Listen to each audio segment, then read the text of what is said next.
Hello বন্ধুরা, তোমরা কেমন আছো? আশা করি ভালো আছো। মনীষা রান্নাঘরে তোমাদের স্বাগত জানাই। আবার একটি রেসিপি নিয়ে তোমাদের মাঝে হাজির হয়েছি। আজকে আমি বানাবো কুলফি আইসক্রিম। চলো আমি কিভাবে বানাই তোমাদের সাথে শেয়ার করি, তোমরা চলো রেসিপিটি শুরু করা যাক। দেখো, গ্যাসের উপরে আমি একটা বড় দেখে হাঁড়ি বসিয়ে দিয়েছি। তার মধ্যে দিয়ে দেবো লিকুইড দুধ। আমি এখানে 1 লিটার দুধ ব্যবহার করব।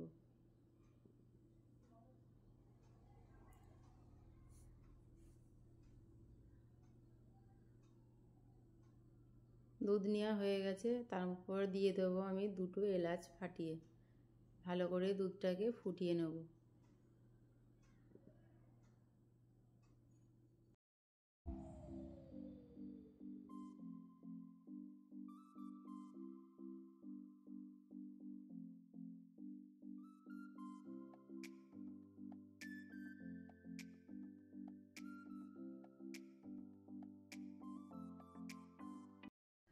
দুধ ফুটতে থাক, আমি এদিকে কিছু বাদাম পেস্ট করে নেব। আমি এখানে কোনো কাজু বাদাম, পেস্তা বাদাম, কাঠবাদাম নিইনি। আমি এখানে নিয়েছি চিনেবাদাম।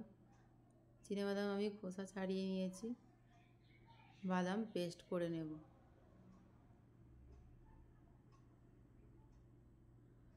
বাদাম পেস্ট করা হয়ে গেছে, দুধের মধ্যে দিয়ে দেবো। সব কিছু ভালো করে নেড়ে চেড়ে মিশিয়ে নেব।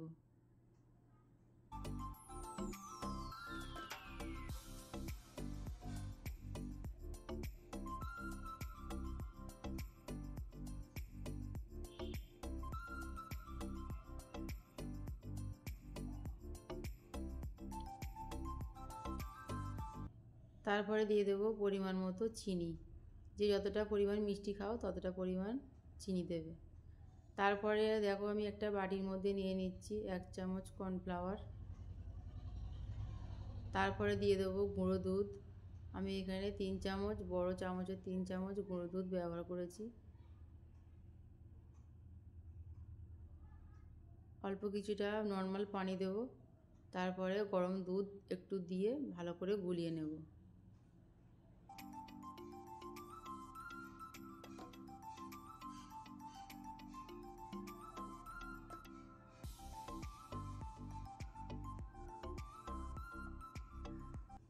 কর্নফ্লাওয়ার দুধ ভালো করে গুলিয়ে নিয়েছি। এবার আমি ফুটন্ত দুধের মধ্যে দিয়ে দেবো। দিয়ে আবারও সব কিছু নেড়ে চেড়ে মিশিয়ে নেব।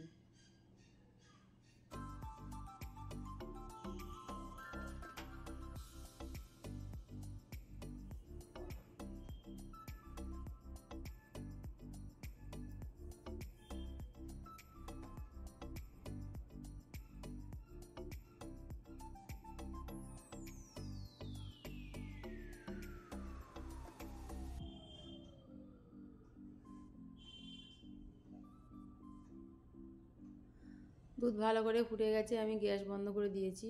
তারপরে দিয়ে দেবো অল্প একটু ফুড কালার। আমি এখানে জাফরান কালার ব্যবহার করেছি শুধুমাত্র কালারের জন্য।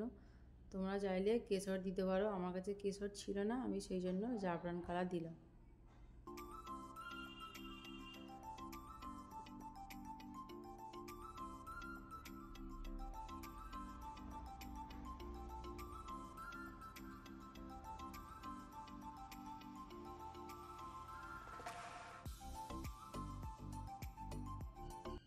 দুধটাকে ভালো করে আমি ঠান্ডা করে নেব। দুধ ঠান্ডা হয়ে গেছে, দেখো দুধের ঘনত্বটা ঠিক এই পর্যায়ে এসেছে।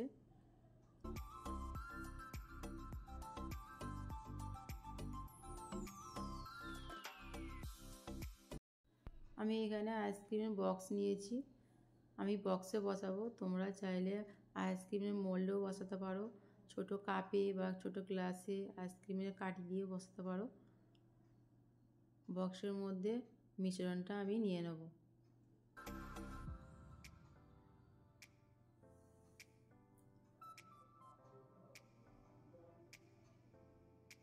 একটা বক্স ভরা হয়ে গেছে, আবার একটা বক্স ভরে নেব।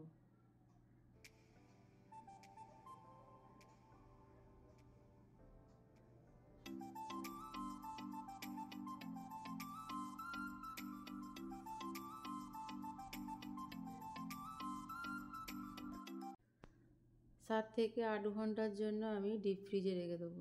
7 থেকে 8 ঘন্টা পর আমি আইসক্রিম বার করে নিয়েছি। আমি একটা প্লেটে সার্ভ করে নেব।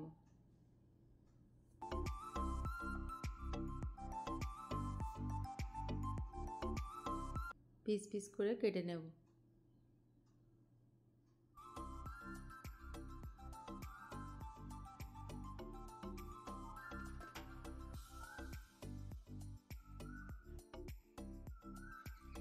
আমার রেসিপিটি যদি তোমাদের ভালো লাগে প্লিজ একটা লাইক করে দিও, শেয়ার করে দিও, কমেন্ট করে দিও। আর খুব বেশি যদি ভালো লেগে থাকে তাহলে আমার চ্যানেলটা সাবস্ক্রাইব করে নিও।